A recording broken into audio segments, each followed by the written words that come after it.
Bonjour et bienvenue sur Allo Finance. Nous sommes le mercredi 1er juin. Finalement le mois de mai qui a été un assez mauvais mois, c'est finalement très bien terminé. Hier il y avait beaucoup d'espoir sur la dette grecque. On parle à nouveau d'un package. On remettrait encore 60 milliards d'euros au pot, encore pour rien, de l'argent qu'on ne nous remboursera pas. Mais enfin, ça fait partie du jeu. Alors, ce qu'il faut noter aujourd'hui, ce qui est très intéressant, c'est ce que fait l'Irlande. L'Irlande n'a pas attendu, et c'est ce que nous dit le Financial Times, et c'est essentiel. L'Irlande n'a pas attendu de voir ce qui allait se passer pour la Grèce. Elle a décidé elle-même de commencer à mener sa restructuration hard. Elle a décidé de proposer 3 des banques irlandaises, dont une qui est détenue à 36% par le gouvernement, a décidé de dire à ses prêteurs, eh bien voilà, 10 à 20% en cash, et on oublie votre dette. 10 à 20%, ça veut dire un haircut, un abandon de créances de 80 à 90%. Ça, c'est une vraie restructuration hard. Et ça, c'est un vrai exemple pour les autres pays, c'est-à-dire ne pas faire supporter par le pays, les contribuables, un programme d'austérité, des dettes finalement qui sont des dettes privées, que des prêteurs privés ont fait avec des banques privées. Et la Bank of Ireland dit attention, si vous n'acceptez pas ce deal, eh bien le gouvernement irlandais trouvera le moyen de vous imposer quelque chose d'encore plus sévère. À suivre de très près parce que c'est très très important. Alors toujours beaucoup d'informations bien évidemment sur l'Europe, l'Espagne qui finalement tire assez bien son épingle du jeu.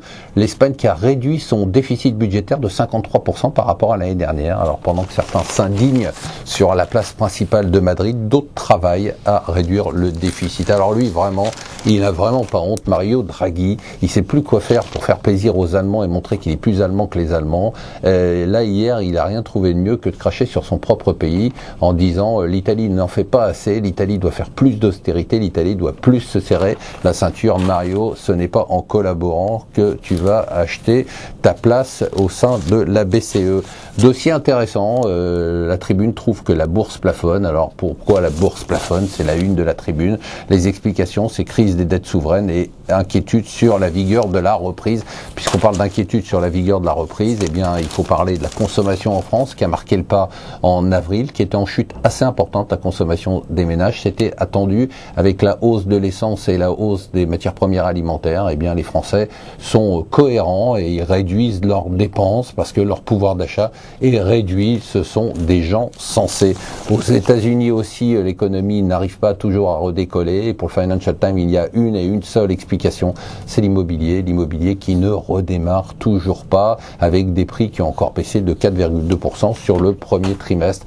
Il pourrait dire Apple m'a tué, T-U-E-R, comme le fameux message, c'est Nokia qui a lancé un avertissement hier dramatique sur ses résultats, sur ses marges, et en plus qui a avoué qu'il n'avait aucune visibilité sur leur avenir. Et c'est quand même assez effrayant. Et bien évidemment, Nokia est victime entre autres de la vague Apple. Alors si vous regardez les cours, je vous conseille de le faire parce que c'est vraiment saisissant, de Nokia sur 10 ans et d'Apple sur 10 ans. Le cours d'Apple a été multiplié par 10 en 10 ans. Le cours de Nokia a été divisé par 10 en 10 ans. C'est très très impressionnant. Perdez 2 minutes, mais regardez ces cours.